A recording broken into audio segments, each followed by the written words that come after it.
अभी लास्ट में ये गाय कुपार जी की गाथा की बात हो, इसी के बाद में करेंगे कि हमारा धर्म कोट को जानेंगे कि हमारा धर्म कौन सा आना कोट कौन सा आना चाहिए।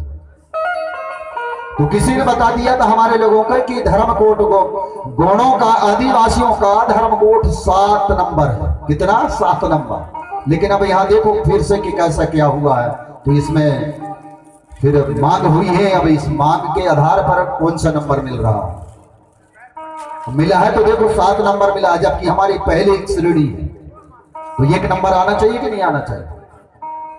पहला नंबर आना चाहिए। आदिवासियों का धर्म कोट नंबर 1 ऐसा आना चाहिए। अरे यहाँ के पहले के मूल निवासी हैं तो कौन सा नंबर आना चाहिए? पहला नंबर आना चाहिए। तो चलते हैं।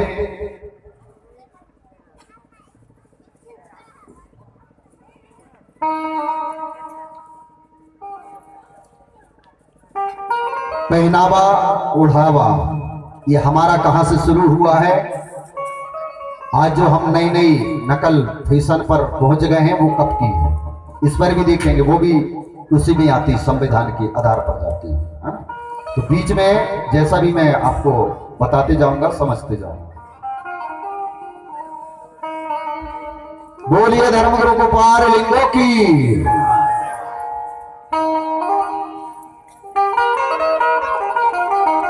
हमारे पुर्रासी नृप कुम्मो गुट्टा में सर्वप्रथम इन्हें अपना राजपाट चलाया था और इन्हीं के बारे में गुरु विक्रम देव से राजा वीर साहब पूछ रहे थे कि हे गुरुदेव, कुम्मो गुट्टा कोर में सबसे पहले कौन से वंश के राजा ने राज किया था? तो गुरुदेव ने कहा, क्या कहा था?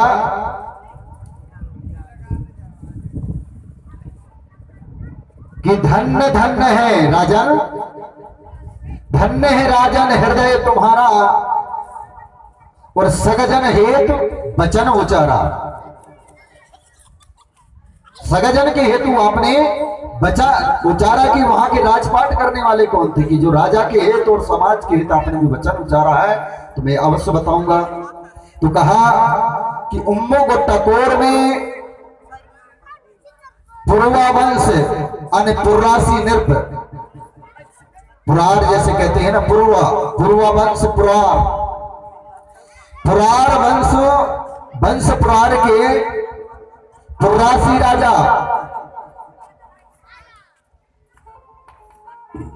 ने सबसे पहले सर्वप्रथम उम्म गुट्टाकोर जैसे कहते हैं वर्तमान में पुरवागढ़, और पुरवागढ़ किस माध्यम से नाम पड़ा?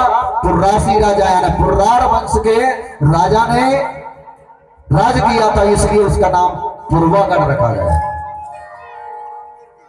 इसी के माध्यम से पुरवागढ़ रखा गया। और पुर्रासी राजा के सुपुत्र पुलसिव नाम का सुपुत्र हुआ और उनकी रानी राजमाता, पुर्रासी राजा की रानी राजमाता और पुलसिव राजा और हिरवा रानी यानी पुलसिव हुए। और पुलसिव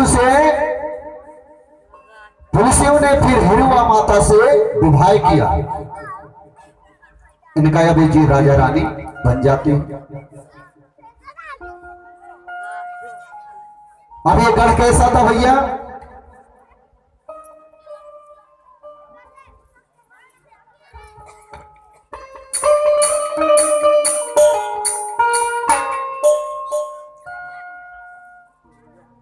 अब ये गढ़ी किला भले ही विधिवत या भांति भांति से नहीं सजे थे, क्योंकि उस समय उतनी अच्छी व्यवस्था नहीं थी तो लोग उतना तरीका नहीं कर पा रहे थे। लेकिन उस समय की गढ़ावत और उस समय की गढ़ना और आज की गढ़ना से बहुत अंतर है। धरती और आसमान का अंतर। पहले की जो गणना होती थी उससे और आज के समय से बहुत अंतर है। तो वो कैसे थे?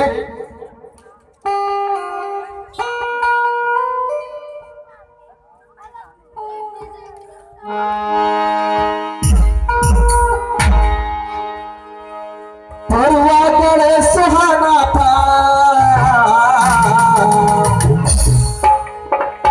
जहां के राजा राज करैया राजा था।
यानी कोया वंश गोंडी राजाओं के राजघराने थे। मतलब कोया वंश, कोया का मतलब कोख से जन्म लेने वाले।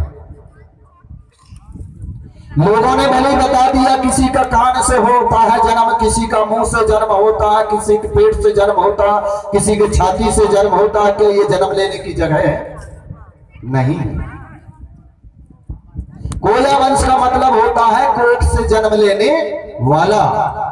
और इस धरती पर जितने भी मानव प्राणी रह रहे हैं वो सबने कोख से जन्म, मां की कोख से जन्म लिया, मां के उदर से जन्म लिया है, अलग से कोई नहीं है। भले लोगों ने बता दिए, हमारे लोगों ने मान गए, अरे ये तो सही तो बात है, हाँ हाँ ये सही बात है, बहुत अच्छी कथा, बहुत अच्छे बता रहे हैं, विद्वान जी अच्छी बता रहे हैं, महात्मा जी अच्छी बता रहे हैं, हमारे लोगों को लगी। लेकिन उस पर हमारे लोगों ने विचार नहीं किया, विवेक नहीं किया कि ये जगह जन्म लेने की नहीं है। कान किस लिए बनाया गया? प्राकृतिक बड़ा देव ने सुनने के लिए, सुनने के लिए बनाया ना। मुंह बनाया बोलने के लिए, खाना खाने के लिए, जीभ बनाई गई है स्वाद लेने के लिए, खट्टा मीठा कड़वा। अगर कहीं नमक ज्यादा होगा तो तुरंत अपनी बहुरिया को बोल देते हैं या अपनी धर्म पत्नी से कह देते हैं कि आज की सब्जी बिल्कुल नमक में नहीं, नमक है। कान सुनने के लिए, आंख देखने के लिए, मुंह बोलने खाने के लिए है।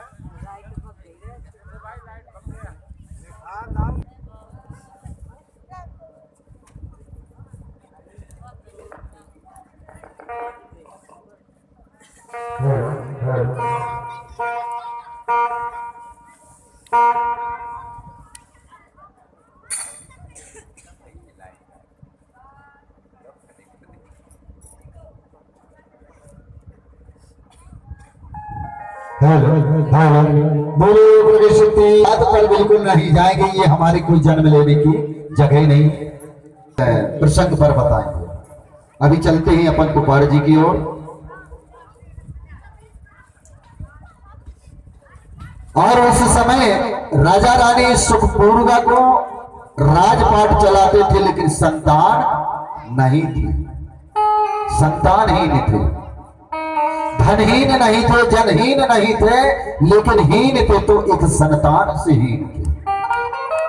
अभी भी अगर हमारे पूरा मोहल्ला पड़ोस में अगर किसी बेटा बेटी के यहाँ, बेटा बहू के यहाँ अगर कहीं औलाद ना हो तो दुखी रहते, परिवार भी दुखी रहता है और गांव वाले भी दुखी रहते। कह रहे बताओ यार, 5 साल तक ये 5 साल विवाह हो गए, 5 साल, और इनके पास में कोई औलाद संतान नहीं है।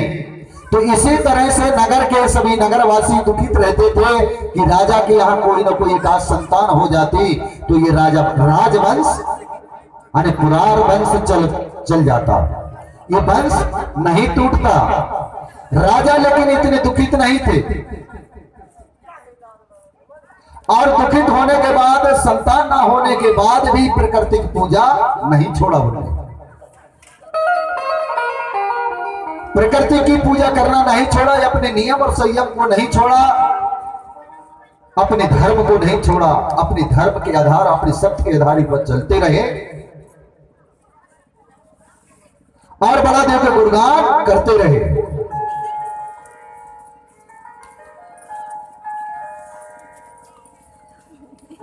अब इसी तरह से जलका देव और हीरोदाई ये महान भक्त थे, इसके शंभु से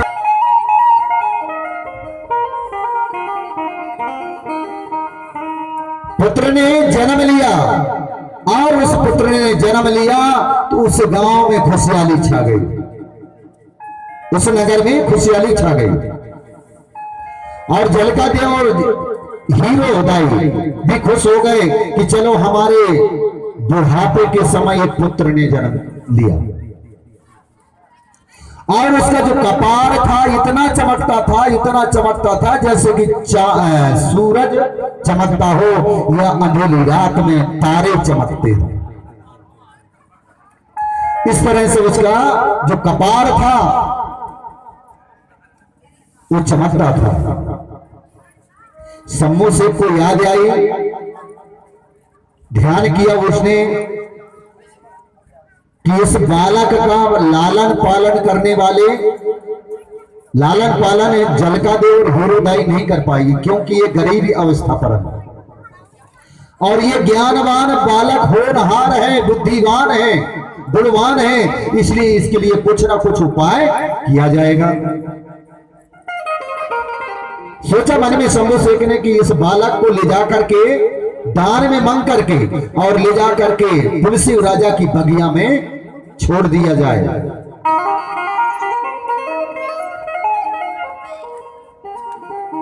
शंभू शेख अपनी पार्वती के साथ अपनी गौरादाई के साथ में जलका देव के पास जाते हैं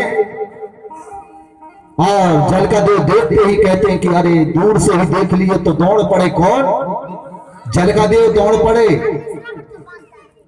हीरोदाई दौड़ पड़ी कि हमारे गुरुदेव आ रहे हैं, भगवान आ रहे हैं। तो वो जाकर के दौड़ करके और गुरु के चरणों में सर झुकाते हुए गिर पड़ते हैं कि भगवान आप हमारे चरणों के लिए, हमें दर्शन देने के लिए, हमें उद्धार करने के लिए आप हमारे घर पधार रहे हैं, आपका आगमन हुआ, हम तो बड़े सौभाग्य, हम बड़े भाग्यशाली हैं।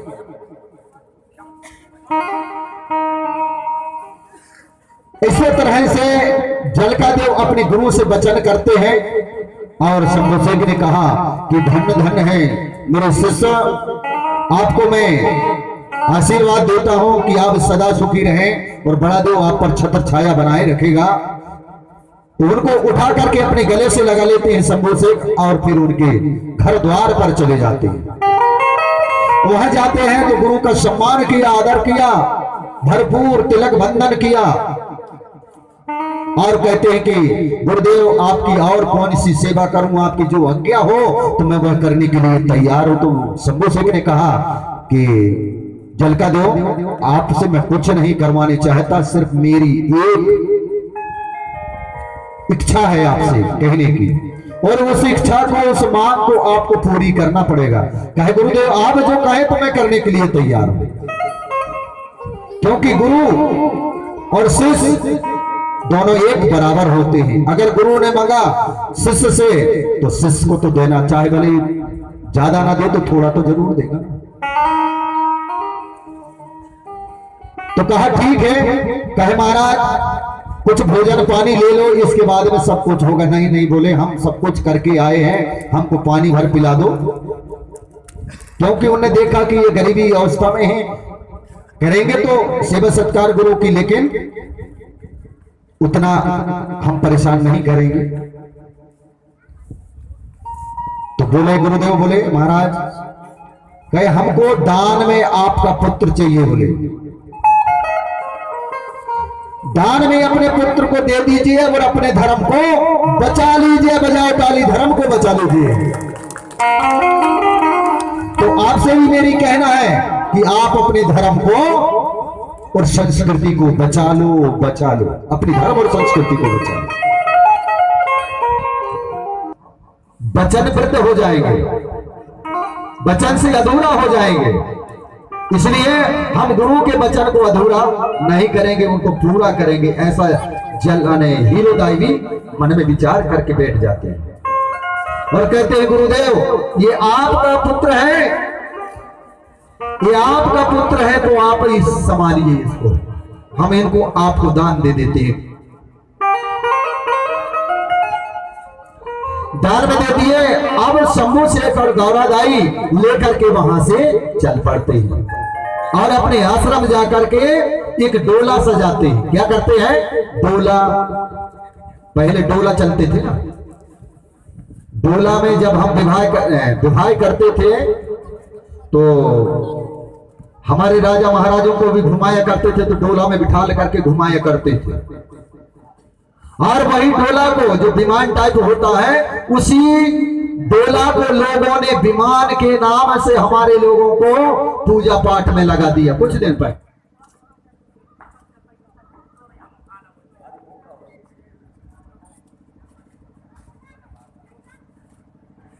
हेलो, कहे ये तो भगवान का विमान है। क्या कह दिए? भगवान का विमान है, इसकी पूजा करना चाहिए, इसको मानना चाहिए। जबकि वो डोला जो है वो राजा महाराजाओं को ले जाकर के घुमाया करते थे और दूल्हा और दुल्हन को भी डोला में बिठा करके लाया करते थे, दुल्हन को भी डोला में लाते थे। अब तो डोला नहीं है ना, अब तो वो ये बिलोरो चल रही है ना, तो सबके बिलोरो बिला के धर देंगे। जितनी बिलोरो लाहो वो तो नहीं, हम बिलरत जे हैं, तो इसलिए हमें बिलरना नहीं है। बैलगाड़ी की तैयारी करो, जहां भी जिसकी बारात जाना है तो बैलगाड़ी से ले जाओ, चाहे वो सर्विस वाला लड़का क्यों ना हो, उसकी भी बारात जाए तो बैलगाड़ी से जाना चाहिए। तो समझ लो हम गौड़ी संस्कृति को मान्यता दे रहे हैं, बधाओ ताली, गौड़ी संस्कृति की मान्यता दे रहे हैं।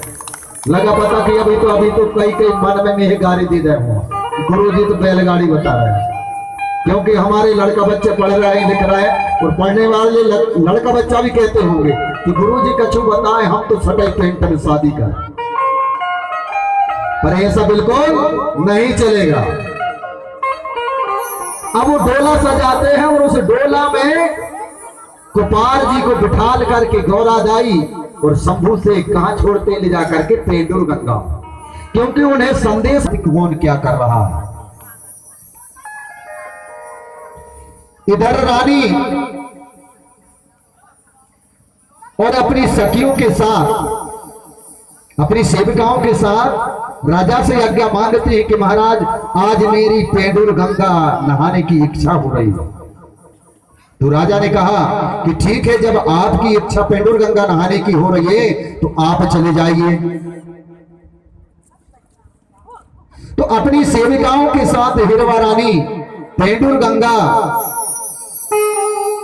नहाने के लिए सखियों से क्या कहती है?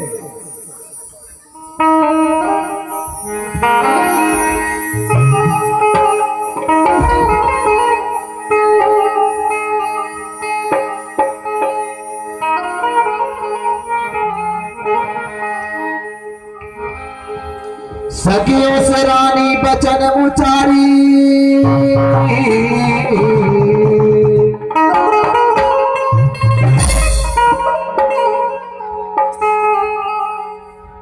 सफर बिना जिया नहीं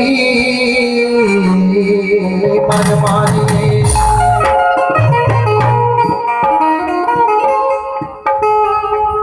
और सुनत बचन सकिया हर साई तो चल रानी के संगमा जाएगा। अरे सेविकाएं तुरंत आकर के अपने रानी के संग नहाने के लिए पेंडुर गंगा की ओर चल पड़ी।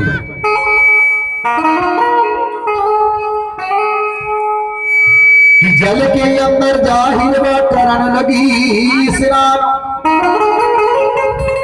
और सुध बुध तन की भूल गई, रहो न घर को ध्यान।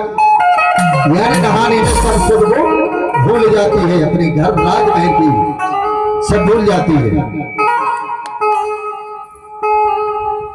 और उसी क्षण पर जो डोला जा रहा था बहते हुए, ये सब बड़ा देव की महिमा थी, उन्हीं की कृपा थी। डोला उधर से अब शंभू शेख ने गौरादाई ने जो छोड़ा डोला को, तो कैसे जा रहा वो,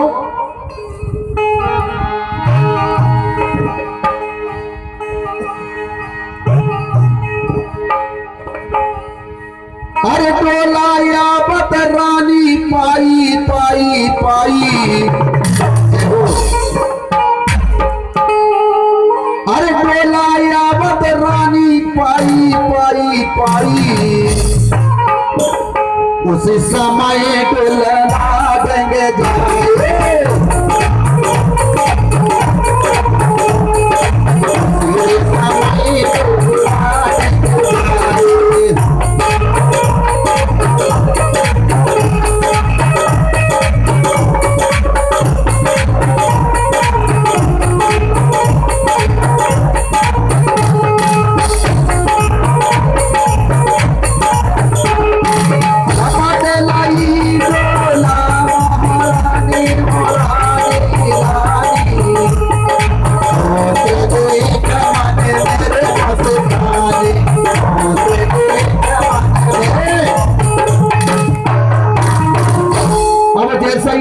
देखी रानी ने तो सोचा कि ये डोला आ रहा है, इसको पकड़ लेना चाहिए, हो सकता है इसमें कोई ना कोई चीज होगी।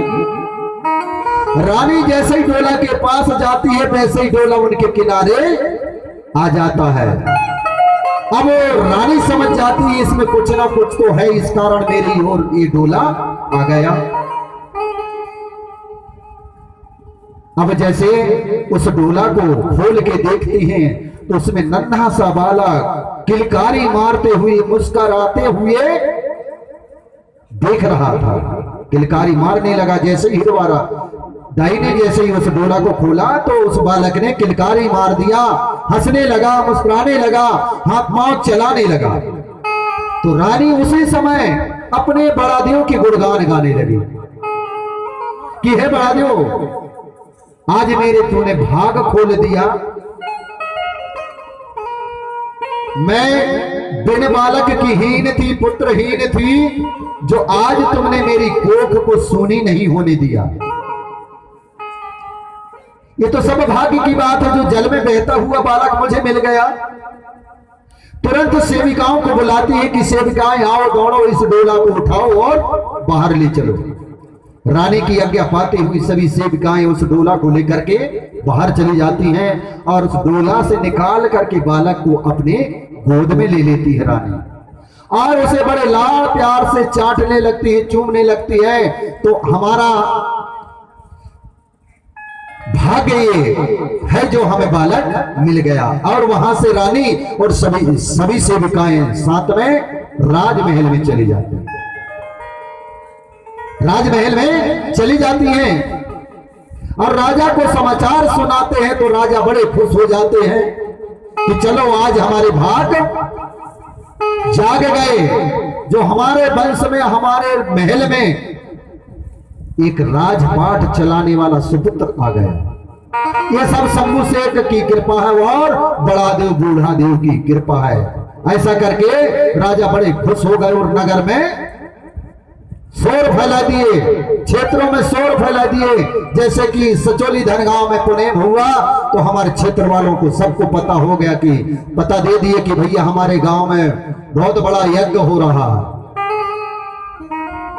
8 दिन पहले से शोर भी कर दिए हैं और आज तक भी शोर से किए हैं, फोन किए, कहने का मतलब संदेश दिए हैं। तो ऐसे ही उस समय भी राजा ने किया। नगरवासी सब खुश हो जाते हैं कि चलो राजा के यहाँ एक पुत्र ने जन्म ले लिया। भाई कछु ही पता नहीं, भाव कछु बदलिए ही नहीं छाई और कैसे कैसी बालक हुआ, क्योंकि उनको सारा रहस्य मालूम नहीं था। इसलिए उन लोगों ने नहीं समझ पाए।